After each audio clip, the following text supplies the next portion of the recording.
Hello बच्चों, overhead की last class में हमने बात की थी प्राइमरी डिस्ट्रीब्यूशन और बच्चों सेकेंडरी डिस्ट्रीब्यूशन के बारे में।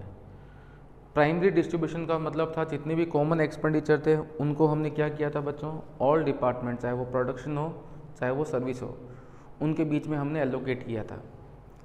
सेकेंडरी डिस्ट्रीब्यूशन में हमने बच्चों क्या किया था कि जितने भी तुम्हारे सर्विस डिपार्टमेंट के ओवरहेड थे वो हमने कहाँ भेजे थे, तुम्हारे प्रोडक्शन डिपार्टमेंट पर ट्रांसफ़र किए थे। या तो हमने किए थे डायरेक्ट हमने किया ही नहीं अभी तक।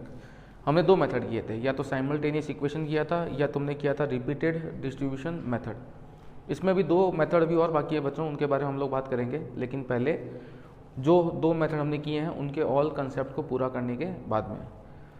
तो यहाँ आगे बढ़ने से पहले बच्चों मैं आपको कुछ बताना चाहता हूँ, उसके बारे में आप समझना। एक एग्जाम्पल दे रहा हूँ। एक कंपनी है, उसके PD for production department 1, production department 2। एक है आपके पास में service department SD1 and SD2।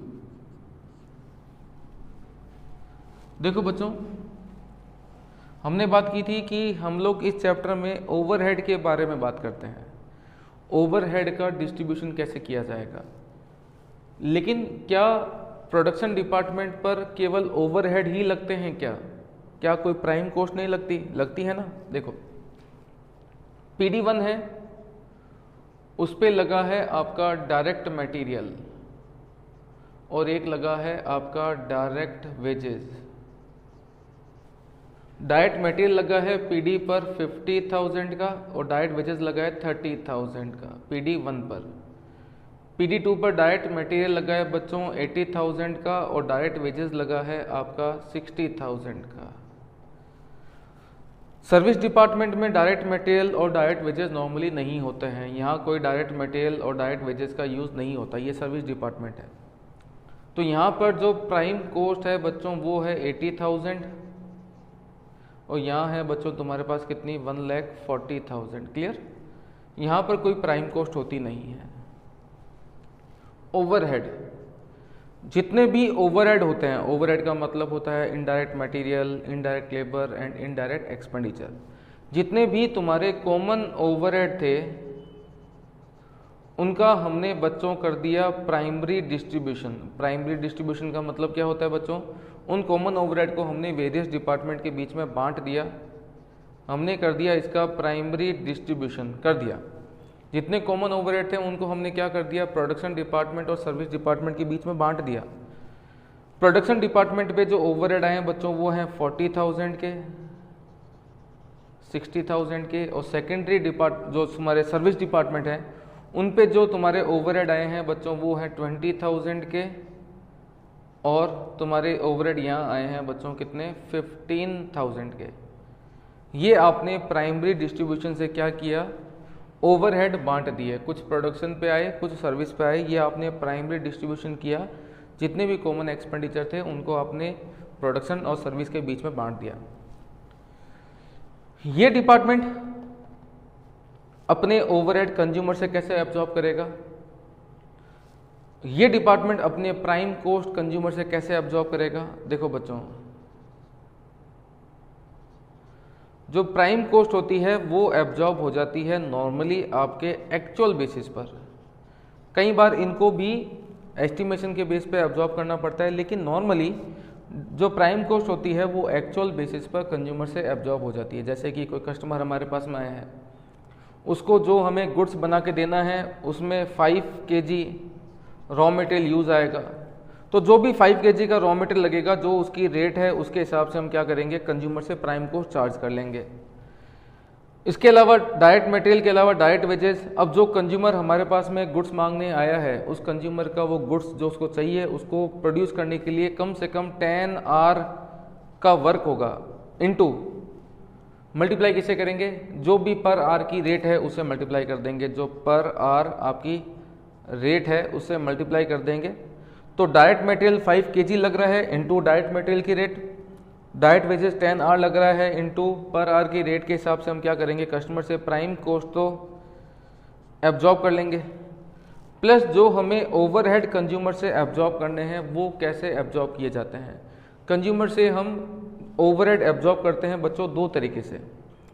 अगर आपका जो फैक्ट्री है वो मशीन इंसेंटिव है, मशीन इंटेंसिव है, अगर मशीन के बेस पे सारे काम होते हैं, अगर आपकी जो फैक्ट्री है वो मशीन इंटेंसिव है तो मतलब कि जो काम हो रहे हैं वो मशीन आर के बेस पे हो रहे हैं, तो जितने भी ये ओवरहेड हैं उसमें हम क्या करेंगे, मशीन आर का डिवाइड करके पर आर की रेट निकाल लेंगे। जब मुझे ओवरहेड चार्ज करने हैं तो मैंने देखा कि ये जो प्रोडक्ट बन रहा है ये पहले आपके प्रोडक्शन डिपार्टमेंट 1 में जाएगा, वहाँ पर तकरीबन इस पर 4 आवर काम होगा। तो ओवरहेड चार्ज करने से पहले देखा मैंने कि प्रोडक्शन डिपार्टमेंट 1 में इस पर तकरीबन 4 आवर काम होता है, और प्रोडक्शन डिपार्टमेंट जो 2 है उसमें तकरीबन 3 आवर काम होता है। तो मुझे क्या करना पड़ेगा, ये जो 40,000 है उसमें मैं मशीन जो आर हैं प्रोडक्शन डिपार्टमेंट के उसमें डिवाइड करके पर आर की रेट निकाल लूँगा प्रोडक्शन डिपार्टमेंट 1 की, और यहाँ पर भी मैं क्या करूँगा बच्चों, मशीन आर का डिवाइड करके पर आर की रेट निकाल लूँगा, और पर आर की रेट निकालने के बाद में जो भी यहाँ की पर आर रेट है उसको मल्टीप्लाई कर देंगे, और यहाँ की जो पर आर रेट है उसको यहाँ मल्टीप्लाई करके ये खर्चे हम क्या कर रहे हैं, कंज्यूमर से एब्जॉर्ब कर रहे हैं। लेकिन प्रॉब्लम ये हो गई कि जो सर्विस डिपार्टमेंट के एक्सपेंडिचर हैं उनका क्या होगा। सर्विस डिपार्टमेंट के खर्चे भी तो हमें बच्चों क्या करने होते हैं, कंज्यूमर से एब्जॉर्ब करने होते हैं। कोई ये खर्चे मेरे एबनॉर्मल एक्सपेंडिचर थोड़ी ना है जो मैं P&L में राइट ऑफ कर दूंगा। जो भी नॉर्मल एक्सपेंडिचर होते हैं, चाहे वो प्रोडक्शन डिपार्टमेंट के हों चाहे वो सर्विस डिपार्टमेंट के हों, हमें कंज्यूमर से एब्जॉर्ब करने होते हैं।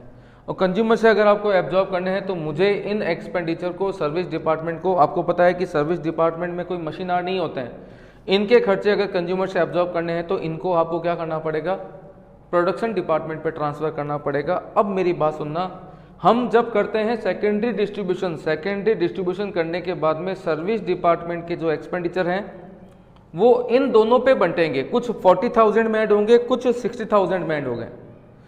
आपको याद है परसेंटेज के बेस पे या तो हम रिपीटेड मेथड लगाएंगे या हम साइमल्टेनियस इक्वेशन लगाएंगे, उसके थ्रू हम क्या करेंगे, सर्विस डिपार्टमेंट के एक्सपेंडिचर को प्रोडक्शन डिपार्टमेंट के ओवरहेड में भेजेंगे, ना कि प्राइम कॉस्ट में। ये बात दिमाग में डाल लेना कि सर्विस डिपार्टमेंट के जो एक्सपेंडिचर होते हैं वो जब आप रिपीटेड मेथड लगाएं चाहे साइमल्टेनियस इक्वेशन मेथड लगाएं, सर्विस डिपार्टमेंट के सारे खर्चे पहले प्रोडक्शन डिपार्टमेंट के ओवरहेड पे जाएंगे, प्राइम कॉस्ट पर नहीं जाएंगे। दिमाग में डाल लेना बात कि सर्विस डिपार्टमेंट के खर्चे पहले कहाँ जाएंगे, यहाँ पर प्लस होंगे। ये दोनों एक्सपेंडिचर कुछ यहाँ जाएंगे कुछ यहाँ जाएंगे, यहाँ पर प्लस होने के बाद में मशीन आर रेट निकलेगी। तो जब हम ओवरहेड को कंज्यूमर से एब्जॉर्ब करते हैं तो मशीन आर रेट के बेस पे एब्जॉर्ब करते हैं। मशीन आर रेट के बेस पर जब आप कंज्यूमर से ओवरहेड एब्जॉर्ब करते हैं तो प्रोडक्शन डिपार्टमेंट केवल अपने खर्चे कंज्यूमर से एब्जॉर्ब नहीं करेगा, सर्विस डिपार्टमेंट पे लगे हुए एक्सपेंडिचर पहले प्रोडक्शन डिपार्टमेंट के ओवरहेड पे जाएंगे। ध्यान रखना प्राइम कॉस्ट पर नहीं जाएंगे। सर्विस डिपार्टमेंट के खर्चे पहले प्रोडक्शन डिपार्टमेंट के ओवरहेड पे जाएंगे, देन वहाँ मशीन आर का डिवाइड करके बच्चों हम क्या करेंगे, पर आर की रेट निकालेंगे। फिर जब कंज्यूमर से हम एब्जॉर्ब करते हैं तो हम देखते हैं कि प्रोडक्शन डिपार्टमेंट 1 में इस कंज्यूमर के लिए कितने आर काम हुआ है, प्रोडक्शन डिपार्टमेंट 2 में इस कंज्यूमर से के लिए कितने आर काम हुआ है, देन मल्टीप्लाई करते हैं पर आर की रेट। और रेट निकालने से पहले जो सर्विस डिपार्टमेंट के खर्चे होते हैं वो हमें प्रोडक्शन डिपार्टमेंट पर एब्जॉर्ब करने होते हैं। यहाँ तक अगर आपको मेरी बात क्लियर है देन हम बढ़ते हैं आगे की तरफ। क्लियर है बात बच्चों मेरी? तो सबसे पहले आप एक काम करेंगे कि सर्विस डिपार्टमेंट के जो एक्सपेंडिचर है, देखो सबसे पहले तो आपको प्राइमरी डिस्ट्रीब्यूशन करना है, उसके बाद में जो खर्चे सर्विस डिपार्टमेंट पे आए हैं वो हमें दोबारा क्या करना है, बांटने हैं। किस पर जाएंगे, प्रोडक्शन डिपार्टमेंट पर। मतलब कि सर्विस डिपार्टमेंट के एक्सपेंडिचर कहाँ जाएंगे, प्रोडक्शन डिपार्टमेंट पर। यह ध्यान रखना कि सर्विस डिपार्टमेंट के एक्सपेंडिचर प्रोडक्शन डिपार्टमेंट के ओवरहेड पे जाएंगे, ना कि prime cost per. Prime cost को मत छेड़ना। यहाँ पर हम एक बात ध्यान रखते हैं कि सर्विस डिपार्टमेंट के जितने भी एक्सपेंडिचर हैं वो ओवरहेड ही माने जाते हैं। सर्विस डिपार्टमेंट के जितने भी एक्सपेंडिचर होते हैं उन्हें ओवरहेड ही माना जाएगा, और उन्हें हम क्या करते हैं, सर्विस डिपार्टमेंट के सारे खर्चे प्रोडक्शन डिपार्टमेंट के ओवरहेड पर चार्ज होंगे। देन बाद में हम क्या करेंगे, प्रोडक्शन डिपार्टमेंट के खुद के ओवरहेड प्लस जो सर्विस डिपार्टमेंट से आए हैं उनमें मशीन आर का डिवाइड करके पर आर की रेट निकालेंगे और कस्टमर से एब्जॉर्ब कर लेंगे। एब्जॉर्ब ज़्यादा हुआ कम हुआ वो under absorption and over absorption के कंसेप्ट में मैं आपको बच्चों पहले से बता चुका हूँ। क्लियर है बात मेरी यहाँ तक? इसे यहाँ तक नोट करें।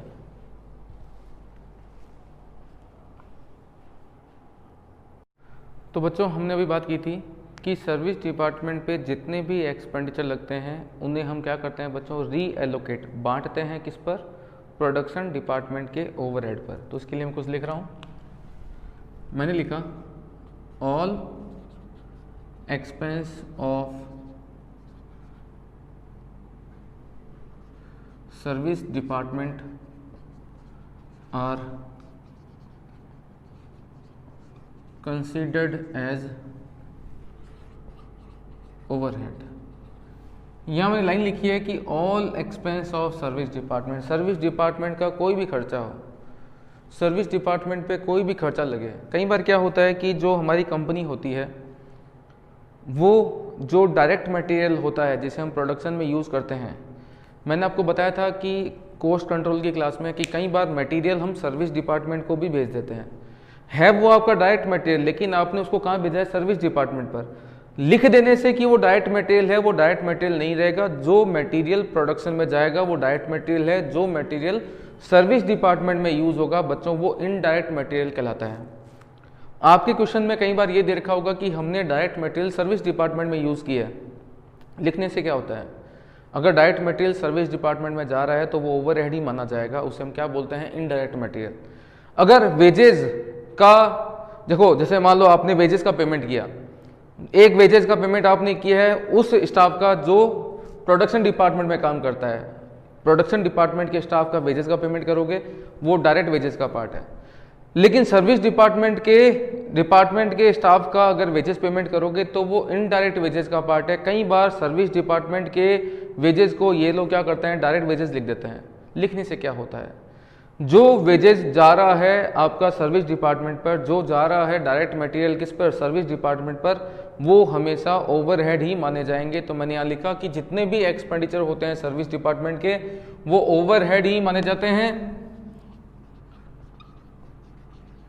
वेदर डायरेक्ट मटेरियल चाहे direct wages of service department. Service department का अगर डायरेक्ट मटेरियल हो चाहे वो डायरेक्ट वेजेस हो, वो हमेशा ओवरहेड ही माना जाएगा। These overheads are to be reallocated to production departments overhead. ये ध्यान रखना कि सर्विस डिपार्टमेंट के जितने भी एक्सपेंडिचर अगर री एलोकेटेड होंगे तो वो प्रोडक्शन डिपार्टमेंट के ओवरहेड पर ही री एलोकेटेड होते हैं। तो यहाँ पर आपने एक बात देखी कि प्रोडक्शन डिपार्टमेंट के डायरेक्ट मटेरियल को बोलते हैं प्राइम कॉस्ट, प्रोडक्शन डिपार्टमेंट के डायरेक्ट वेजेस को भी बच्चों क्या बोलते हैं, प्राइम कॉस्ट। लेकिन अगर डायरेक्ट मटेरियल और डायरेक्ट वेजेस आपका सर्विस डिपार्टमेंट में यूज आ रहा है तो उसे इनडायरेक्ट मटेरियल और इनडायरेक्ट वेजेस ही कहा जाएगा, मतलब उसे ओवरहेड ही माना जाएगा। इसका मतलब ये हो गया कि जितने भी एक्सपेंडिचर सर्विस डिपार्टमेंट के होते हैं उसे हम ओवरहेड ही बोलते हैं और उन्हें री एलोकेट करना पड़ता है प्रोडक्शन डिपार्टमेंट पर, और वो री एलोकेटेड होकर बच्चों केवल और केवल कहाँ जाएंगे, प्रोडक्शन डिपार्टमेंट के ओवरहेड पर ही री एलोकेट किए जाएंगे। अगर आपको यहाँ तक मेरी बात समझ में आई है तो बच्चों एग्जाम्पल पे आइए। इसका एक बहुत ही अच्छा एग्जाम्पल करते हैं हम लोग। एग्जाम्पल नंबर तुम्हारा है बच्चों 15। एग्जाम्पल नंबर 15 पे आइए बच्चों, बहुत ही प्यारा दुलारा सा एग्जाम्पल है हमारा 15 पढ़ें बच्चों। कंपनी हैज़ 2 प्रोडक्शन डिपार्टमेंट और 2 ही कौन है, service department. Data relating to the period are as under, आपको कुछ डेटा दे रखा है, PD1, PD2, SD1, SD2। 2 production है, 2 सर्विस डिपार्टमेंट है। डायरेक्ट मटेरियल प्रोडक्शन 1 पे लगा है, डायरेक्ट मटेरियल प्रोडक्शन 2 पे लगा है, ये प्राइम कॉस्ट का पार्ट है। डायरेक्ट मटेरियल प्रोडक्शन 1 पे लगा है, डायरेक्ट वेजेस प्रोडक्शन 1 पे लगा है और डायरेक्ट वेजेस आपका प्रोडक्शन 2 पे लगा है, ये भी प्राइम कॉस्ट का पार्ट है। लेकिन आप देखेंगे कि कुछ डायरेक्ट मटेरियल का यूज सर्विस डिपार्टमेंट में हुआ है तो भले ही आप डायरेक्ट मटेरियल लिख दो, लेकिन हमें पता है कि जो सर्विस डिपार्टमेंट में मटेरियल या वेजेस जा रहे हैं वो इनडायरेक्ट माने जाते हैं, अर्थात उन्हें हम ओवरहेड ही बोलते हैं। कुछ ओवरहेड प्रोडक्शन डिपार्टमेंट 1, 2 और सर्विस डिपार्टमेंट 1, 2 के आपको गिवन है। यहाँ आगे दे रखा है बच्चों power requirement eight normal capacity. Normal capacity का मतलब होता है कि जब हम लोग बिजली का कनेक्शन लेते हैं, पावर का कनेक्शन लेते हैं, तो अब हमें सोचना पड़ता है कि हम कितने वॉट का या कितने किलो वॉट का, कितने हॉर्स पावर का कनेक्शन लें। जब हम बिजली के कनेक्शन के लिए अप्लाई कर रहे थे तो हमने देखा था कि पावर रिक्वायरमेंट नॉर्मली कितनी होती है। प्रोडक्शन डिपार्टमेंट 1 में पावर रिक्वायरमेंट होती है 20,000 किलो वाट आवर्स की, प्रोडक्शन डिपार्टमेंट 2 में 35,000 किलो वाट आवर की, सर्विस डिपार्टमेंट 1-2 में 12,500 और 17,500 किलो वाट आवर की पावर की रिक्वायरमेंट नॉर्मली होती है। लेकिन एक्चुअल में जो पावर कंजम्पशन हमने सोचा था कि 20,000, 35,000, 12,500 और 17,500 की रिक्वायरमेंट रहेगी, लेकिन एक्चुअल में जो पावर कंजम्पशन बच्चों रही वो रही 13, 23, 10,250 और 10,000 किलोवाट आवर की। The power requirement of these department are met by power generation plant. जो ये प्लांट है, मतलब ये जो तुम्हारे प्रोडक्शन डिपार्टमेंट 1 है, 2 है, इनको जो पावर रिक्वायरमेंट की आवश्यकता होती है उसके लिए कंपनी के पास में एक पावर जनरेशन प्लांट है। वहीं से हम क्या करते हैं, पावर प्रोड्यूस करते हैं, देन इन डिपार्टमेंट को पावर सप्लाई कर देते हैं। तो ये जो डिपार्टमेंट जो उनको पावर भेज रहा है उसके भी तो एक्सपेंडिचर लगे होंगे। तो क्या दे रखा है, power requirement of these department are met by power generation plant, said plant incurred expenditure which is not included above. इस प्लांट पर पावर सप्लाई करने में हमने 1,21,875 का एक्सपेंडिचर किया है, जो ऊपर वाले ओवरहेड में जुड़ा हुआ नहीं है। तो सबसे पहले हमें बच्चों क्या करना पड़ेगा, ये जो पावर जनरेशन प्लांट का जो खर्चे हैं उन्हें भी ऊपर वाले 4 डिपार्टमेंट के बीच में क्या करना पड़ेगा बच्चों, आपको बांटना पड़ेगा। ये दे रखा है कि 1,21,875 के टोटल एक्सपेंडिचर है, जिसमें से 84,375 के तो वेरिएबल है और जो रिमेनिंग 37,500 है वो बच्चों बोलते हैं कि फिक्स्ड है। तो इसमें पावर जनरेशन प्लांट के अंदर कुछ खर्चे वेरिएबल, कुछ खर्चे क्या हैं बच्चों आपके फिक्स्ड हैं, जो अभी ऊपर हमने बांटे हुए नहीं हैं। ऊपर जो आपको ओवरहेड दे रखे हैं उनमें इन एक्सपेंडिचर को बांटा हुआ नहीं है। After apportionment of power generation plant cost of 4 department, चारों डिपार्टमेंट की सबसे पहले तो आपको क्या करना है, पावर जनरेशन प्लांट की कॉस्ट को चारों डिपार्टमेंट के बीच में बांटना है। सर्विस डिपार्टमेंट के जो खर्चे हैं वो बाद में रीडिस्ट्रीब्यूट करने हैं। कैसे, सर्विस डिपार्टमेंट 1 के खर्चे PD1 पे 50%, PD2 पे 40% और कुछ सर्विस डिपार्टमेंट 2 पर जा रहे हैं बच्चों 10%। और सर्विस डिपार्टमेंट 2 के जो एक्सपेंडिचर है 60% PD1 पर, 20% PD2 पर और 20% जा रहे हैं तुम्हारे पास कहाँ, SD1 पर। आपकी रिक्वायरमेंट क्या है, सबसे पहले क्या करना है, apportion the power generation plant cost to 4 department. सबसे पहले आपको पावर जनरेशन प्लांट के खर्चे चारों डिपार्टमेंट के बीच में क्या करने हैं बच्चों, डिस्ट्रीब्यूट करते हैं। आइए स्टार्ट करते हैं क्वेश्चन को। हाँ जी बच्चों, सबसे पहला काम हमारा क्या है, हमें पावर जनरेशन प्लांट के एक्सपेंडिचर को चारों डिपार्टमेंट के बीच में क्या करना है, डिस्ट्रीब्यूट करना है। मुझे बताइए कि पावर जनरेशन प्लांट के एक्सपेंडिचर कितने हैं, 1,21,875, यही है 121,875 के एक्सपेंडिचर हैं। इसमें से बोलता है कि 84,375 वेरिएबल है, 84,375 क्या हैं आपके वेरिएबल, और पीछे जो 37,500 बच गए बच्चों वो क्या हैं, फिक्स्ड हैं। मुझे बताइए बच्चों, वेरिएबल एक्सपेंडिचर कब आते हैं, जब मशीन चलेगी, किलोवाट का यूज़ होगा तो वेरिएबल एक्सपेंडिचर आएंगे या आने ही आने हैं। तो आपको पता है कि बच्चों वेरिएबल एक्सपेंडिचर वो होते हैं जो मशीन यूज़ होगी तो आएंगे, वरना नहीं आएंगे। देखिए बताइए कि मशीन चलनी कितने घंटे थी और चली कितने घंटे। पावर रिक्वायरमेंट नॉर्मल कैपेसिटी पर 20, 35, 12,500 और 17,500 की नॉर्मल कैपेसिटी पर है, लेकिन एक्चुअल में पावर कंजम्पशन हुआ कितना, 13,000, 23, 10,250 और 10,000 का। जब एक्चुअल रिक्वायरमेंट जो एक्चुअल पावर कंजम्पशन है वो 13,000 है और सोचा था कितना 20,000, वेरिएबल एक्सपेंडिचर किस पे आएंगे, आपको बताया कि वेरिएबल एक्सपेंडिचर तभी आएंगे जब पावर को एक्चुअल में यूज़ किया जाएगा। तो वेरिएबल जो बच्चों एक्सपेंडिचर हैं ये आपके चारों के बीच में डिस्ट्रीब्यूट होंगे बच्चों 13,000, 23,000, 10,250 और 10,000 के प्रपोर्शन में। तो वेरिएबल एक्सपेंडिचर जब भी बांटे जाते हैं बच्चों वो बांटे जाते हैं एक्चुअल कंजम्पशन के रेशो में। क्लियर। फिक्स्ड एक्सपेंडिचर बच्चों क्या होते हैं बताइए। पावर का यूज करेंगे तो एक्सपेंडिचर आएगा, नहीं यूज करेंगे तो नहीं आएगा। फिक्स्ड वो होते हैं जो आने ही आने हैं, चाहे आप कंजम्पशन ज़्यादा करो चाहे कम करो। तो एक्चुअल के बेस पर फिक्स्ड को कभी नहीं बांटा जाता, फिक्स्ड को बांटा जाता है नॉर्मल के बेस पर। वेरिएबल बांटे जाते हैं बच्चों तुम्हारे एक्चुअल कंजम्पशन के बेस पर, तो फिक्स्ड बनते हैं तुम्हारे नॉर्मल कंजम्पशन के रेशो में। नॉर्मल कंजम्पशन का रेशो बच्चों कितना है, 20,000, 35,000, 12,500 और 17,500। सबसे पहला काम आपका ये रहेगा बच्चों, वेरिएबल और फिक्स्ड को क्या करना है, आपको इन दोनों के बीच में बांटना है, जो कि क्वेश्चन की फर्स्ट रिक्वायरमेंट है। क्लियर। तो इसको आप सॉल्व कैसे करेंगे, आप सॉल्व करना जिस तरीके से मैंने नीचे आपको सॉल्यूशन में दे रखा है। सॉल्यूशन का फॉर्मेट आपके पास बच्चों है, फिक्स्ड 37,500 बांटने हैं नॉर्मल कैपेसिटी के प्रोपोर्शन में, और जो वेरिएबल एक्सपेंडिचर हैं वो बांटने हैं आपको एक्चुअल कंजम्पशन के रेशो में। क्लियर। तो आप देखेंगे कि ये सारे एक्सपेंडिचर आप इन दोनों डिपार्टमेंट के बीच में बांट देना, जैसा कि फॉर्मेट दे रखा है उसी तरीके से बांटना बच्चों, इस तरीके से मत बांटना। क्लियर है। सॉल्यूशन आपके पास में अवेलेबल है।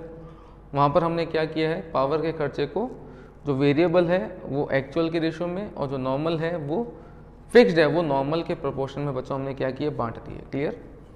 तो जो PD1 है उसमें कुछ वेरिएबल भी आएंगे कुछ फिक्स्ड भी आएंगे, PD2 के शेयर में कुछ वेरिएबल भी आएंगे कुछ फिक्स्ड भी आएंगे। तो सबसे पहले हम ये देख लेते हैं कि इसके रेशो में कितने कितने एक्सपेंडिचर आ गए हैं। PD1, PD2, SD1 and SD2, कुछ वेरिएबल कुछ फिक्स्ड। सॉल्यूशन में देखेंगे तो PD1 के शेयर कितना आएगा, वेरिएबल प्लस फिक्स दोनों चेक करना पड़ेगा, दोनों मिला के यहाँ आते हैं 28,324, यहाँ आते हैं 49,941, टोटल मिला के यहाँ आते हैं 28,90 और यहाँ आते हैं 22,720। तो ये हमारे क्वेश्चन की फर्स्ट रिक्वायरमेंट होगी, जिसमें हमने क्या किया, पावर जनरेशन प्लांट के एक्सपेंडिचर को दोनों डिपार्टमेंट, चाहे वो प्रोडक्शन हो चाहे वो सर्विस हो, उनके बीच में बांटा। वेरिएबल बंटेगा तुम्हारे एक्चुअल के रेशो में, और फिक्स्ड का एक्चुअल से कोई कनेक्शन नहीं होता है, फिक्स्ड हमेशा बनता है बच्चों नॉर्मल के रेशो में। क्लियर। इसके बाद में क्वेश्चन की जो सेकंड रिक्वायरमेंट है वो पढ़ें, रीअपोर्शन, दोबारा से बांटना है। किसको बांटना है, सर्विस डिपार्टमेंट की कॉस्ट को प्रोडक्शन डिपार्टमेंट के बीच में, उसे हम बोलते हैं सेकेंडरी डिस्ट्रीब्यूशन ऑफ ओवरहेड। देखें हमारा काम क्या है बच्चों, सेकेंडरी डिस्ट्रीब्यूशन करना। पहले आप चेक करके बताइए सेकेंडरी डिस्ट्रीब्यूशन कौन से मेथड से करना है। आपको मैंने दो सिखाए हैं, रिपीटेड सिखाया है और एक मैंने सिखाया बच्चों आपको कौन सा, साइमल्टेनियस इक्वेशन मेथड। कौन से मेथड से करना है फटाफट सोचिए, क्वेश्चन में तो कुछ दे नहीं रखा, दोनों में से जो आपकी मर्जी हो वो लगा दीजिए आपके कंफर्ट जोन के हिसाब से। क्लियर है। आइए स्टार्ट करते हैं। यहाँ लिखा मैंने secondary distribution of overhead, PD1, PD2, SD1 and SD2। बताइए बच्चों डायरेक्ट मटेरियल कितना है। PD1 पे डायरेक्ट मटेरियल है आपका 80,000 का, यहाँ है 40,000 का, यहाँ है आपका 10,000 का, यहाँ है आपका 20,000 का। लेकिन हमें करना क्या है, सेकेंडरी डिस्ट्रीब्यूशन ऑफ ओवरहेड। क्या ये ओवरहेड है जो यहाँ डायरेक्ट मटेरियल लगा है, डायरेक्ट मटेरियल लगा है, क्या ये ओवरहेड है? नहीं बच्चों ये ओवरहेड नहीं है, ये किसका पार्ट है, प्राइम कॉस्ट का पार्ट है। तो इसलिए मैं यहाँ से इनको हटा रहा हूँ क्योंकि ये ओवरहेड का पार्ट नहीं है। डायरेक्ट मटेरियल, डायरेक्ट वेजेस जो प्रोडक्शन डिपार्टमेंट पे लगता है वो प्राइम कॉस्ट का पार्ट होता है। लेकिन सर्विस डिपार्टमेंट पे आपने डायरेक्ट मटेरियल को भेज दिया, सर्विस डिपार्टमेंट पर अगर आप डायरेक्ट मटेरियल भेज भी देंगे बच्चों तो भी वो प्राइम कॉस्ट का पार्ट नहीं होगा, वो ओवरहेड ही माना जाएगा। तो सर्विस डिपार्टमेंट के जितने भी एक्सपेंडिचर होते हैं, चाहे वो डायरेक्ट मटेरियल हो चाहे डायरेक्ट वेजेस हो, उन्हें ओवरहेड ही बोलते हैं। तो ये दोनों ओवरहेड का पार्ट है। डायरेक्ट वेजेस यहाँ दोनों पे जो लगे हैं बच्चों वो ओवरहेड का पार्ट नहीं है, वो प्राइम कॉस्ट का पार्ट है। यहाँ पर जो लगे हैं 20,000 और यहाँ लगे हैं 10,000, ये दोनों बच्चों ओवरहेड का पार्ट है। ओवरहेड, यस ओवरहेड तो ओवरहेड ही होता है। यहाँ पर ओवरहेड लगा है कितना, 80,000 का, 50,000 का, 30,000 एंड 20,000। लेकिन इन ओवरहेड में वो पावर जनरेशन प्लांट के एक्सपेंडिचर जुड़े हुए नहीं हैं, वो अब जोड़ दो। Overhead of power generation plant, कुछ वेरिएबल थे कुछ फिक्स थे। हमने देखा था कि इन दोनों के शेयर में कितने आए थे, यहाँ आए थे 28,324, 49,941, ये दोनों ओवरहेड ही माने जाएंगे। और यहाँ पर जो लगे हैं वो तो ओवरहेड होते ही हैं। सर्विस डिपार्टमेंट के हिस्से में जितने भी एक्सपेंडिचर लगे बच्चों उन्हें ओवरहेड ही बोलते हैं, कोई इसमें दो राय नहीं है। तो टोटल मिला के जो ओवरहेड हो गए, प्राइम कॉस्ट की बात मत करना, ये दोनों प्राइम कॉस्ट का पार्ट है। टोटल मिला के जो बच्चों ओवरहेड हो गए हैं वो है 1,08,324, 99, 941, 88, 90, 72, 720, ये आ गए आपके पास में बच्चों क्या चीज़, सारे ओवरहेड। अगर अब इसे आप इक्वेशन से करते हैं तो आपकी मर्जी है, रिपीटेड से करते हैं तो आपकी मर्जी है। रिपीटेड आपके लिए इजी रहेगा, रिपीटेड से सॉल्व करना। ये एक्सपेंडिचर पहले 1, 2, 3 में जाएगा, देन इसके खुद के प्लस जो इस पे एलोकेट हुए हैं वो सारे यहाँ यहाँ यहाँ। रिपीटेशन तकरीबन तुम्हारा 3 बार घूमेगा जब तक सारे खर्चे आप बांट चुके होंगे। फ्रैक्शंस को आपको इग्नोर करना पड़ेगा, अगर आप पॉइंटों में लेके चलोगे तो बच्चों कभी ये पूरा सॉल्व होगा ही नहीं। क्लियर? अगर आप इक्वेशन से करते हैं तो मैं एक लाइन लिख रहा हूँ, SD1 अपने खर्चे कहाँ भेजता है बच्चों, क्वेश्चन में लिखा है कि SD1 अपने एक्सपेंडिचर 50, 40 और 10, 50, 40 और 10 भेजता है। और SD2 अपने एक्सपेंडिचर बच्चों 60, 20, 20 भेजता है, 60, 20, 20 भेजता है। क्लियर है बात बच्चों? अगर अब आप इक्वेशन बनाने बैठेंगे तो इक्वेशन आपकी किस तरीके से बनेगी बच्चों, यहाँ तक आपने नोट कर लिया। अब आपकी इक्वेशन किस तरीके से बनेगी, मैं आपको इक्वेशन बताता हूँ किस तरीके से बनेगी, उसके आगे का सॉल्यूशन आप अपना आप करेंगे। इक्वेशन इस टाइप से बनेगी बच्चों, जो SD1 है वो है 80, 8, 90 प्लस इस पे 20% और आएगा, किसका बच्चों, 20% आएगा किसका, SD2 का। और जो SD2 है उसकी वैल्यू है 72, 720 प्लस उस पर 10% आएंगे बच्चों किसके, SD1 के। ये मैं लिखता हूँ, आपको लिखने की जरूरत नहीं है, समझने के लिए लिखा है मैंने। अब ये इक्वेशन बन गई 1, ये बन गई इक्वेशन 2। अब आपको करना क्या है, इक्वेशन 1 की वैल्यू में SD जो 2 है उसकी वैल्यू ये रही, तो वहाँ SD2 की वैल्यू पुट करना, देन इक्वेशन को सॉल्व करना। मैं दिखाता हूँ आपको कैसे सॉल्व होगी। SD1 इक्वल्स टू 80, 8, 90 प्लस 20% किसका, SD2 का। SD2 है 72, 720 plus 0.10 SD1। SD1 equals to 80, 8, 90 plus 72, 720 का 20% निकाल लेना, 72, 720 का 20% निकाल लेना, और प्लस 20% किसका, 0.10 का, 0.10 का 20% होता है 0.02 SD1। इधर लेके आएंगे तो ये माइनस हो जाएगा, यहाँ आएगा 0.98, और 0.98 होने के बाद में बच्चों क्या करेंगे आप लोग, SD1 कैसे निकालेंगे, 80, 8, 90 प्लस 20%, ये इधर आएगा तो बच्चों 0.98 हो जाएगा, तो डिवाइड में करना 0.98 से, ये आ जाएगी वैल्यू किसकी बच्चों, SD1 की। SD1 की वैल्यू को पुट करना बच्चों कहाँ पर, SD2 की इक्वेशन में, और जैसे ही SD2 की इक्वेशन में पुट करेंगे तो SD1 और SD2 का फाइनल अमाउंट निकल के आ जाएगा।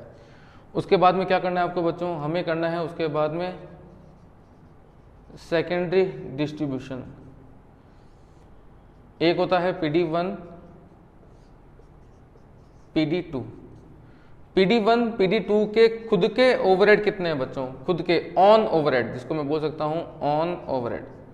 इनके PD1, PD2 के खुद के जो बच्चों ओवरहेड है, जो खुद के हैं ओवरहेड, वो है 108,324, 99,941 ये इन दोनों के खुद के ओवरहेड हैं, प्लस अब बंटेंगे SD1 के। जो इक्वेशन के थ्रू SD1 का फाइनल अमाउंट निकल के आएगा बच्चों, जो इक्वेशन के थ्रू SD1 का फाइनल अमाउंट निकल के आएगा, उस फाइनल अमाउंट का यहाँ पर बच्चों आपको एलोकेट करना है कितना, 50%। और जो SD1 का फाइनल अमाउंट निकल के आएगा इक्वेशन से, उसका बच्चों यहाँ पर एलोकेट करना है 40%। तो 50 यहाँ आया, 40 यहाँ आया, और बाकी 10% हम ऑलरेडी चार्ज कर चुके हैं इक्वेशन के थ्रू। देन जो SD2 के एक्सपेंडिचर जो फाइनल इक्वेशन से अमाउंट निकल के आएगा, उसका बच्चों यहाँ डिवाइड करना, सॉरी यहाँ एलोकेट करना 60%, यहाँ एलोकेट करना 20%। 60 यहाँ, 20 यहाँ, 80% आ चुका है, बाकी बचा हुआ 20% हम इक्वेशन के थ्रू ऑलरेडी SD2 पर एलोकेट कर चुके हैं, SD1 पर। ये निकल के आ जाएगा बच्चों तुम्हारा फाइनल अमाउंट किसका, PD1 और PD2 का फाइनल ओवरहेड, ये आ जाएंगे टोटल ओवरहेड। ये टोटल ओवरहेड किसके हैं बच्चों, PD1 के खुद के प्लस SD सर्विस डिपार्टमेंट के एक्सपेंडिचर हमने एलोकेट कर दिए। आप देखेंगे तो यहाँ पर जो फाइनल अमाउंट निकल के आएगा वो निकल के आएगा 206,490 और 155,385। ये फाइनल अमाउंट निकल के आएगा बच्चों किस चीज़ का, ओवरहेड का। किसके ओवरहेड है ये, थे तो PD1, PD2, SD1, SD2 के, लेकिन अब सारे के सारे PD1 और PD2 पर एलोकेट हो चुके हैं। क्लियर, इसमें खुद के ओवरहेड भी आ गए, सर्विस डिपार्टमेंट का डायरेक्ट मटेरियल, डायरेक्ट लेबर भी ओवरहेड का ही पार्ट होता है, वो भी आ चुके हैं, और पावर जनरेशन प्लांट के जो एक्सपेंडिचर थे वो भी सारे के सारे बच्चों यहाँ पर एलोकेट हो चुके हैं। क्लियर, क्वेश्चन की थर्ड रिक्वायरमेंट क्या है बच्चों, वो भी देखें फटाफट। Calculate overhead rate. आपको बताया था मैंने कि ओवरहेड रेट दो तरीके से निकल जाती है। अगर आपकी कंपनी मशीन इंटेंसिव है तो मशीन आर का डिवाइड करके पर आर रेट निकालते हैं, मशीन आर रेट बोलते हैं। और अगर कंपनी आपकी जो है लेबर पे काम करती है, सारा काम लेबर के थ्रू होता है, तो लेबर आर का डिवाइड करके हम क्या करते हैं बच्चों, पर आर की रेट निकाल लेते हैं लेबर की। तो आपको देखना पड़ेगा कि जो आपको ओवरहेड की एब्जॉर्प्शन रेट निकालनी है वो मशीन आर के बेस पे निकालनी है तो मशीन आर का डिवाइड किया जाएगा, अगर वो लेबर आर के बेस पे निकालनी है बच्चों तो लेबर आर का डिवाइड किया जाएगा। क्वेश्चन की थर्ड रिक्वायरमेंट पढ़े, करना क्या है, calculate overhead rate per direct labour are. तो यहां मैं बच्चों क्या करूंगा, यहां मैं डिवाइड करूंगा किसका, डायरेक्ट लेबर आर का। ये डिवाइड करने के बाद में क्या निकल के आ जाएगी आपकी, ओवरहेड रेट पर लेबर आर। फटाफट देख के बताइए डायरेक्ट लेबर आर कहाँ क्वेश्चन में दे रखे हैं। क्वेश्चन में देख के बताइए कहीं आपको डायरेक्ट लेबर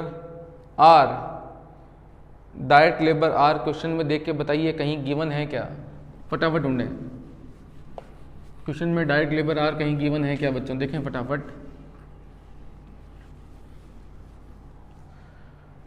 क्या लेबर आर क्वेश्चन में गिवन है? नहीं, क्वेश्चन में सर हमें वेजेस गिवन है। क्या गिवन है आपको बच्चों, वेजेस।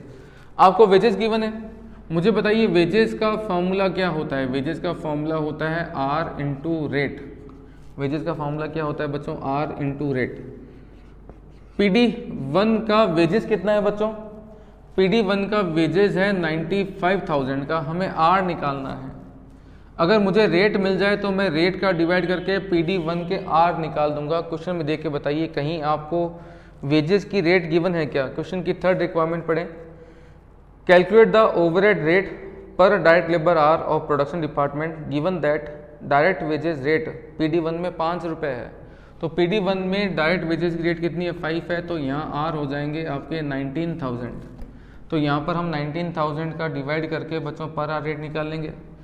PD2 की बात करें बच्चों, PD2 में वेजेस गिवन है बच्चों कितना, वेजेस है आपका 50,000 का, और PD2 में लेबर की जो रेट है वो 4 रुपीज़ पर आर है। तो यहाँ आर हो गए कितने बच्चों आपके पास में 12,500। तो यहाँ 12,500 का डिवाइड कर दें और यहाँ निकल जाएगी ओवरहेड की रेट पर लेबर आर के हिसाब से। क्लियर, इसके बेस पे हम क्या करते हैं, कंज्यूमर से पैसा चार्ज करते हैं। तो ये क्वेश्चन आपने जो बच्चों 15 किया, ये बहुत ही प्यारा दुलारा क्वेश्चन था। इसके जैसा ही बच्चों एक क्वेश्चन और है जो आपका होमवर्क रहेगा, क्वेश्चन नंबर 17 सेल्फ हेल्प के नाम से क्वेश्चन है। नाम से ही क्लियर है, सेल्फ हेल्प, खुद को ही सॉल्व करना है आपको। ये क्वेश्चन आपका होमवर्क रहेगा, सॉल्यूशन गिवन है, कोई डाउट हो तो आप मेरे से कॉल करके या व्हाट्सएप के थ्रू बात कर सकते हैं। क्लियर है बात बच्चों यहाँ तक? 17 के बाद बच्चों नोट करने के बाद में हम आते हैं क्वेश्चन नंबर 18 पर। नोट करें फटाफट। अब बात करते हैं क्वेश्चन नंबर 18 की।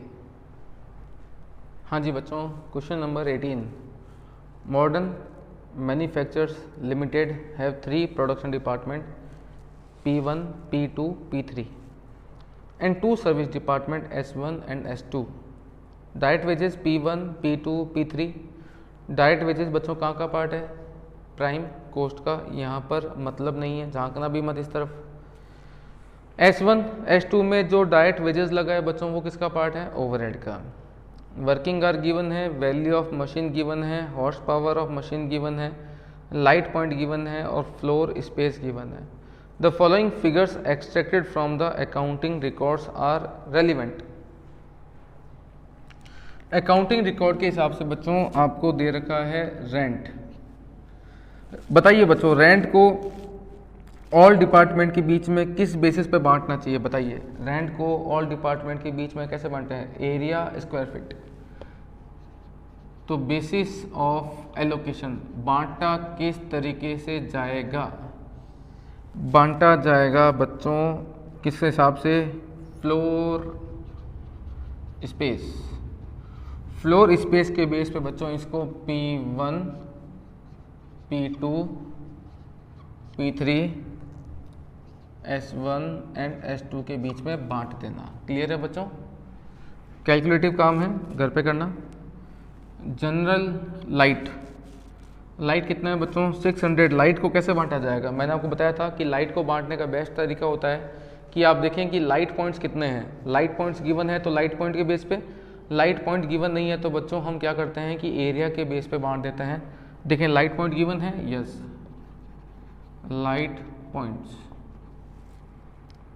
के बेसिस पे क्या करना? बांटना। इसके अलावा इसके बाद में इनडायरेक्ट वेजेस को बच्चों कैसे बांटना चाहेंगे? इनडायरेक्ट वेजेस जो है वो इन 5 डिपार्टमेंट में बंटेगी डायरेक्ट वेजेस के प्रपोर्शन में।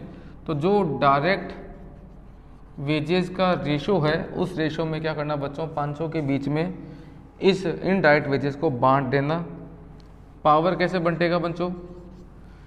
पावर बांटते समय हम 2 बातें देखते हैं कि मशीन कितनी देर चली और वो मशीन कितने हॉर्स पावर की थी। क्वेश्चन में क्या दे रखा है बच्चों?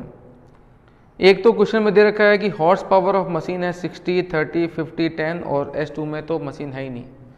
अब मुझे बताओ कि मशीन है 60 हॉर्स पावर की और ये बताइए कितनी देर चली, कितनी देर आपने इस मशीन को चलाया। क्वेश्चन में आप देखेंगे तो वर्किंग आवर गिवन है। क्या गिवन है? Working hour. ये कहाँ लिखा है कि ये वर्किंग आवर मशीन के हैं? आपको हॉर्स पावर तो गिवन है लेकिन ये कहाँ दे रखा है कि ये जो वर्किंग आवर है ये मशीन के हैं? हो सकता है लेबर काम कर रहा हो, लेबर को क्या पावर चाहिए? लेबर को कोई पावर नहीं चाहिए चलाने के लिए। तो यहाँ पर आपको पता है कि पावर चाहिए होती है मशीनों को, लेकिन यहाँ पर वर्किंग आवर गिवन है, यहाँ पर मशीन आवर लिखा हुआ नहीं है। लास्ट क्लास में मैंने आपको बताया था कि अगर पावर बांटना हो तो हम देखते हैं कि मशीन कितने आवर चली, उसे हम बोलते हैं मशीन आवर। ये मशीन आवर नहीं है बच्चों, वर्किंग आवर है। सर हम वर्किंग आवर को मशीन आवर मानेंगे तो मान लो, नीचे नोट में डाल देना कि वर्किंग आवर को हमने मशीन आवर के बराबर माना है। उसके बाद में क्या करोगे? उसके बाद में रेशो निकालने के तरीके कितने होते हैं? देखो 2 होते हैं। अगर पावर को बांटना है तो पावर को बांटने का एक तरीका होता है कि हॉर्स पावर के प्रपोर्शन में बांट दे। हॉर्स पावर कितना है बच्चों? यहाँ दे रखा है हॉर्स पावर कितना? 60, 30, 50, 10। 60, 30, 50, 10, 0 इस प्रपोर्शन में बांट देना। अगर पावर के खर्चे को देखते हैं तो एक तो होता है कि हॉर्स पावर कितना है और एक हम देखते हैं मशीन आवर कितना है। एक देखते हैं हम लोग मशीन आवर। अगर केवल हॉर्स पावर दे रखा हो तो हॉर्स पावर के रेशो में, हॉर्स पावर नहीं दे रखा है केवल मशीन आवर दे रखा है तो मशीन आवर के रेशो में। अगर दोनों दे रखे हैं तो हम क्या करते हैं बच्चों? थर्ड मेथड लगाते हैं, उसमें हम horse power into machine our करके एक नया प्रोपोर्शन निकालते हैं। इस क्वेश्चन में आपको मशीन आवर नहीं गिवन है, वर्किंग आवर गिवन है। अगर आप ये मानते हैं कि ये मशीन आवर वर्किंग आवर के बराबर हैं तो यहाँ पर प्रोपोर्शन कैसे निकाला जाएगा? तो यहाँ प्रोपोर्शन निकालने का तरीका हो जाएगा 3070 इंटू 60। सेकंड में आ जाएगा 4475 इंटू 30, 2419 इंटू 50, और फिर यहाँ इन दोनों में नहीं है। अगर आप हॉर्स पावर के साथ में इस आर को, वर्किंग आर को मशीन आर मानते हैं तो इस प्रपोर्शन में बांट देना, लेकिन बच्चों मैं नहीं सजेस्ट करूँगा, क्योंकि मैं बोलूँगा कि वर्किंग आर है, मशीन आर नहीं है। अगर ये मशीन आर नहीं है, वर्किंग आर है, तो वर्किंग आर से कोई फ़र्क ही नहीं पड़ता। लेबर के भी तो हो सकते हैं, हो सकता है कि कुछ आर मशीन के हैं, कुछ आर लेबर के हैं, उसे वर्किंग आर बोलते हैं। तो ये तरीका मत करना। यहाँ पर आप हॉर्स पावर के बेस पे क्या करना बच्चों, ये सारे एक्सपेंडिचर जितने डिपार्टमेंट में बांटे जा सकते हैं प्रपोर्शन के बेस पे क्या करना, बांट देना। क्लियर है बात। अगर मशीन आर लिखे होते तो बच्चा मैं क्या करता कि हॉर्स पावर और मशीन आर दोनों को मल्टीप्लाई करके एक अलग प्रपोर्शन निकालता और उसके बेस पे क्या करता है, एक्सपेंडिचर को बांट देना। तो ये तो बंटेंगे आपके अभी हॉर्स पावर के रेशो में। Clear. Next item, depreciation on machine. कैसे बांटोगे बच्चों, मशीन पे डेप लगाया तो मशीन की वैल्यू दे रखी है क्या बच्चों ऊपर, हाँ, वैल्यू ऑफ मशीन, मशीनों की जो वैल्यू है उस प्रपोर्शन में बांट देना। इसके अलावा सन्ड्रीज, आपको बताया था सन्ड्रीज या मिसलेनियस, ये सारे खर्चे बच्चा डायरेक्ट वेजेस के प्रपोर्शन में बांट दिया करो। क्लियर है बात। तो जो सन्ड्रीज के एक्सपेंडिचर होते हैं वो भी डायरेक्ट वेजेस के प्रपोर्शन में बनते हैं। अब यहाँ पर कुछ बच्चों ने मेरे से डाउट पूछा था कि सर जो डायरेक्ट वेजेस है उसका क्या करना है, डायरेक्ट वेजेस भी इन ओवरहेड में ऐड होंगे क्या।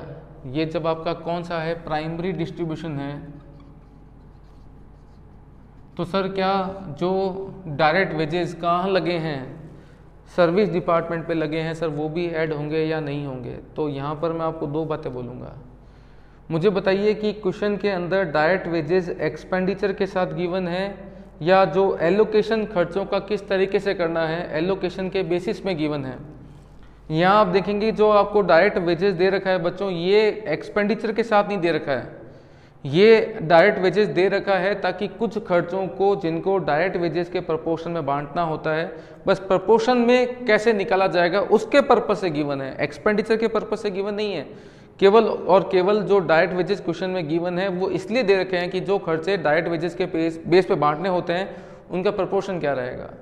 तो आपको ये बात समझनी होगी कि डायरेक्ट वेजेस भी ओवरहेड में जाएगा या नहीं जाएगा, ये पार्ट ऑफ ओवरहेड है या नहीं है, not part of overhead. Direct wages overhead का पार्ट बन सकते हैं, कब बन सकते हैं, जब इन्हें मेन एक्सपेंडिचर के साथ दे रखा हो, जैसा कि हमने अभी क्वेश्चन नंबर 15 किया था, वहां पर डायरेक्ट वेजेस आपको मेन एक्सपेंडिचर के साथ गिवन थे। If specified with main expenses, अगर जो डायरेक्ट वेजेस है उनको मेन एक्सपेंडिचर के साथ दे रखा है तो वो ओवरहेड का पार्ट बनेंगे, लेकिन प्रोडक्शन डिपार्टमेंट वाले नहीं। उस केस में भी केवल कौन से वाले ओवरहेड का पार्ट बनेंगे, ओनली सर्विस डिपार्टमेंट, केवल सर्विस डिपार्टमेंट वाले ही ओवरहेड का पार्ट बनेंगे। लेकिन अगर आपको जो ये डायरेक्ट वेजेस दे रखे हैं आपको specified with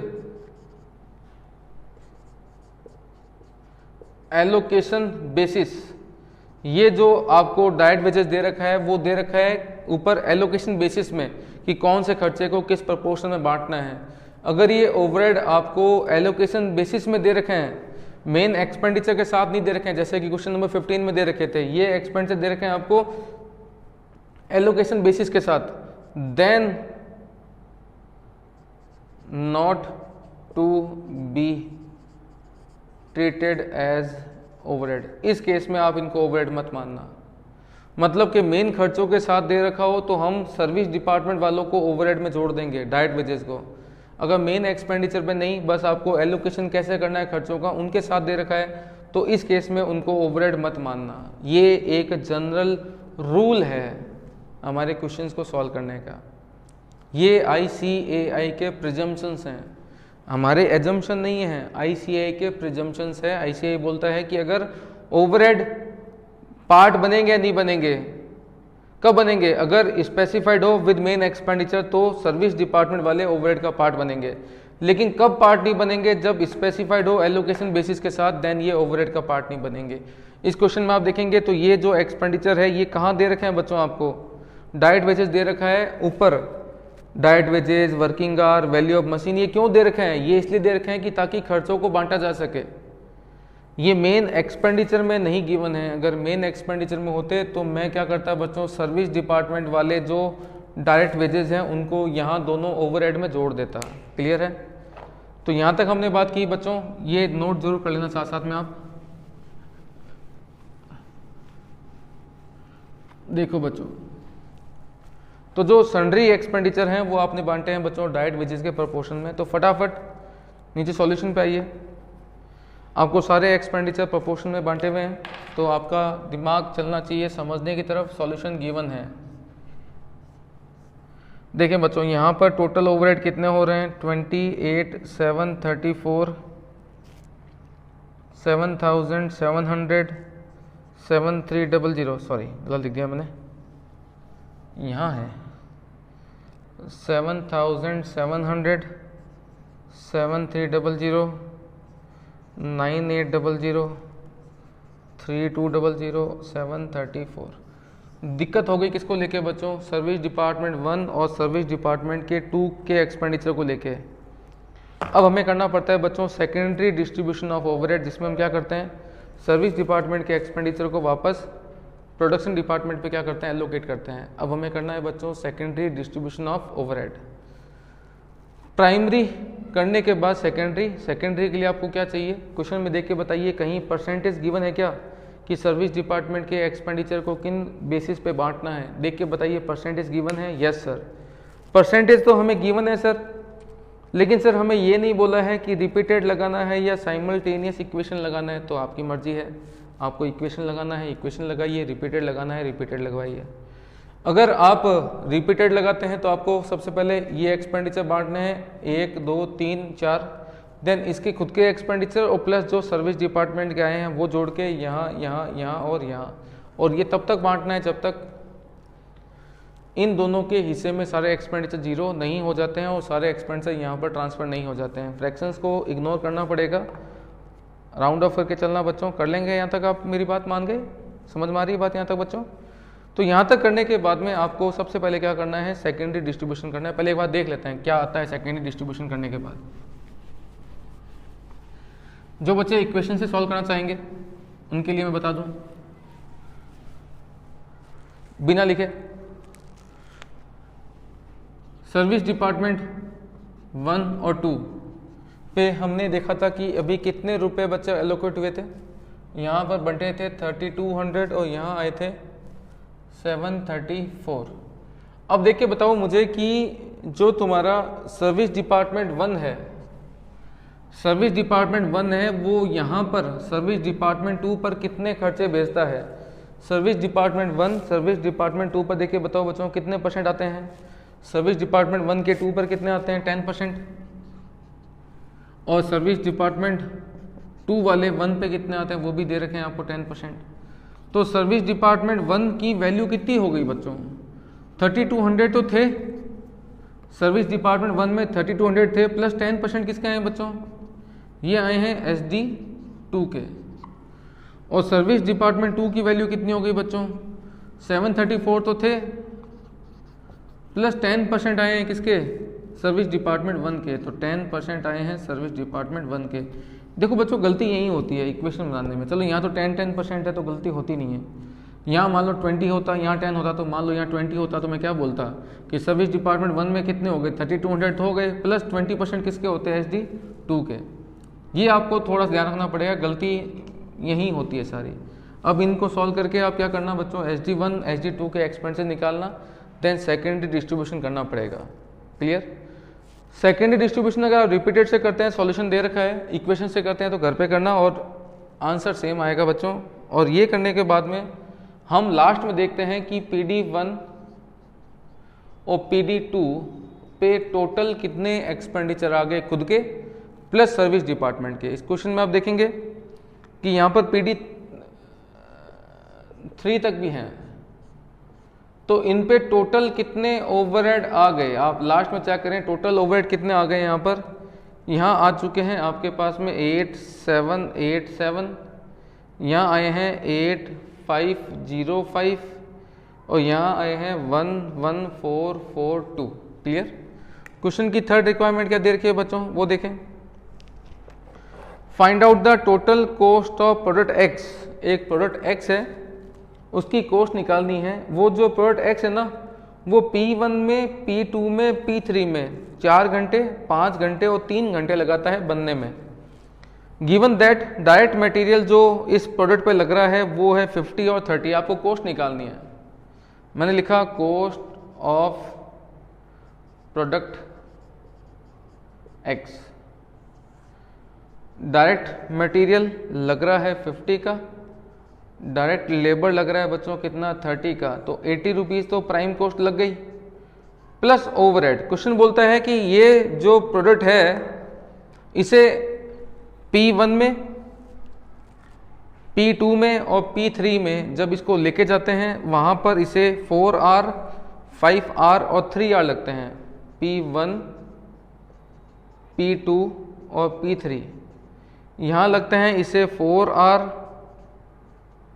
5R and 3R। तो पहले मुझे क्या करना पड़ेगा बच्चों, P1 के ओवरहेड की पर आर रेट निकालनी पड़ेगी। पर आर की रेट निकालनी पड़ेगी P1 की, P2 की, P3 की। ये पर आर रेट को मल्टीप्लाई कर दूंगा 4, 5 और 3 से, ये टोटल कॉस्ट निकल जाएगी। अब मुझे बताइए पर आर रेट निकालूं कैसे, देख के बताइए पर आर रेट कैसे निकालें। क्वेश्चन में आप देखेंगे तो वर्किंग आर गिवन है। नॉर्मली हम रेट निकालते हैं या तो मशीन आर के बेस पे निकालते हैं या लेबर आर के बेस पे निकालते हैं, लेकिन अब मुझे ये नहीं पता ये मशीन आर है या लेबर आर है, मुझे नहीं पता। यहाँ तो वर्किंग आर लिखा है, तो मैं जो रेट निकालूंगा ना वो निकल के आ जाएगी पर वर्किंग आर रेट। अब मशीन है तो मशीन आर रेट है, लेबर है तो लेबर आर रेट है। मुझे नहीं पता वो मशीन के आ रहे हैं लेबर के आ रहे हैं, मुझे वर्किंग आर दे रखा है तो मैंने पर वर्किंग आर रेट निकालना है। तो 87 में आर कितने हैं बच्चों, यहाँ पर वर्किंग आर 3070 का डिवाइड करके पर आर रेट निकाल दूंगा। जो भी रेट निकल के आएगी 4 से मल्टीप्लाई कर दूंगा। यहाँ पर आपको वर्किंग आर दे रखे हैं बच्चों 4475 का डिवाइड करके पर आर की रेट निकाल के 5 से मल्टीप्लाई कर देंगे, और यहाँ पर 2419 का डिवाइड करके पर आर की रेट निकाल के 3R से मल्टीप्लाई कर देंगे, तो प्रोडक्ट एक्स के हिस्से की टोटल कॉस्ट निकल के आ जाएगी। क्लियर है बात बच्चों। ये क्वेश्चंस बच्चों लेंदी हैं और 10 मार्क्स से कम के ये क्वेश्चन नहीं आते हैं, इससे कम की इनकी वर्थ नहीं है। कम से कम एटलीस्ट ये 10 मार्क्स का आएगा। अब मेरी देखो बात समझें, 180 मिनट आपको एग्जाम में मिलते हैं, 10 मिनट छोड़ दो इधर उधर तांका झांकी के, 10 मिनट छोड़ दो, तो टोटल मिला के हमारे पास में 170 मिनट होते हैं एग्ज़ाम अटेंड करने के लिए, और 100 नंबर का पेपर होता है। मतलब कि आपको 1.7 मिनट मिलते हैं किसके लिए, फॉर 1 मार्क्स। एक नंबर के लिए आपको 1.7 मिनट मिलते हैं। तो इसका मतलब अगर ये क्वेश्चन 10 मार्क्स का आ रहा है तो 10 × 1.7 एटलीस्ट या मैक्सिमम 17 मिनट में, 17 मिनट में क्वेश्चन सॉल्व होना चाहिए। अगर 17 मिनट में क्वेश्चन सॉल्व कर रहे हैं तो सही है। अगर आपको 17 मिनट से ऊपर लग रहे हैं तो बच्चों समझ लेना कि आपका आगे का पेपर छूट जाएगा फिर। तो थोड़ी अपनी स्पीड आपको इसके अकॉर्डिंगली क्या करनी पड़ेगी, इंक्रीज़ करनी पड़ेगी। ठीक है बच्चों, आज की क्लास में हम इतना ही करते हैं। एक क्वेश्चन 19 आपका होमवर्क है, उसको घर पे करना। कोई डाउट आए तो मेरे से क्लियर कर लेना। ठीक है बच्चों, बाय बाय।